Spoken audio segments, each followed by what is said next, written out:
Hi, my name is Xavier with Xzotic Aquatics, and today I'm going to be going over how we do water filtration along with auto water changes. Be sure to stay tuned to see how we do it. Starting off with our main input water lines, we have a hot and a cold side leading to a thermostatic mixing valve. That then controls the temperature to our three-stage filters. The filtration system is composed of a pre-sediment filter, an advanced carbon filter, and then an advanced carbon for chloramine and improved water quality. It then pressurizes our irrigation pumps that are controlled by Wi-Fi beehive timers. It is from this manifold, along with one on the other side, that control tap water and reverse osmosis water flow.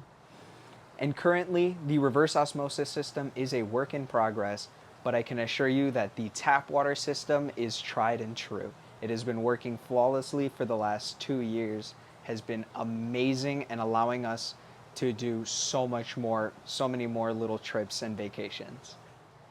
It is from that manifold that the water will be redistributed to each aquarium section. This is currently the manifold that feeds the shelf in the fish room. It feeds a shelf of 10 gallons, 20 gallons, and another of 20 gallons. Just like last time, each aquarium is still pre-drilled with overflows. That way we ensure all the water is redistributed. To gain access to the other side of the fish room, we ended up drilling straight through the wall. These are some 3/4 inch PEX lines with the 3/4 inch and 1/8 inch push fit RO connectors.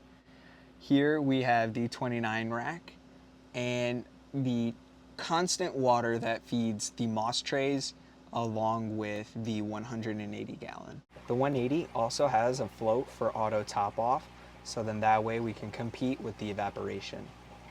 Coming back to our water supply, we have a singular cold water line that feeds all of our water for water change filters. That branches off and leads down here. Here we have a chlorine blaster from Aqua FX. It consists of a sediment filter and 2 carbon filters. That fills up our 165 gallon reservoir for whenever we do water changes on demand. And we then have a larger reverse osmosis unit that we use to fill up 2 60 gallon barrels. These 2 reverse osmosis barrels are connected. Each barrel has its own air stone along with a sump pump. This one has a singular sump pump and this one has 2 sump pumps wired together. These 2 sump pumps fill up a tank relatively fast to make the water changes fly by. The reverse osmosis is a little bit slower, so we can control how cold, how much, and how the pH gets adjusted. And then the reverse osmosis, one of the switches failed and I don't know which shut off. So the float switch is a mechanical electrical switch. It leads to a relay that is then powered by 12 volts. And that then shuts off the main power to the reverse osmosis unit. And once the water is filled up all the way, it just removes power from the whole unit.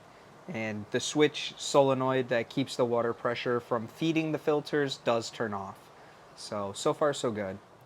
The reverse osmosis water comes in on one side, tap water comes in on the other. We have to manually switch which one we want to use. Unfortunately, I haven't come up with a better way to solve that solution. But we do have 2 different delivery hoses, one for the fish room and one for the outer living room fish room. Whether it's reverse osmosis or tap water, we just use the garden hose to fill up each aquarium. Some of the aquariums that aren't drilled have no drill overflow systems. What we use is a P-trap style PVC pipe. It basically has to be primed with a vacuum, but once the upper tube is primed, it'll overfill when new water is introduced. We have overflows that lead from one side of the fish room all the way to the drain hole. This is where all of our water goes and then gets pumped out and through the sewer line. Currently, we're figuring out how to bring more autonomy to the fish room to help with some of the harder everyday tasks that we can't always get done being full-time college students or being away from home. And that's how we do water here at Xzotic Aquatics. If you like this kind of content, be sure to like and subscribe. It really helps us out and it allows you to keep up on all of the information that we're trying to give out. If you have any questions, be sure to leave them in the comments and we'll try our best to help you out. Thanks for watching and take care.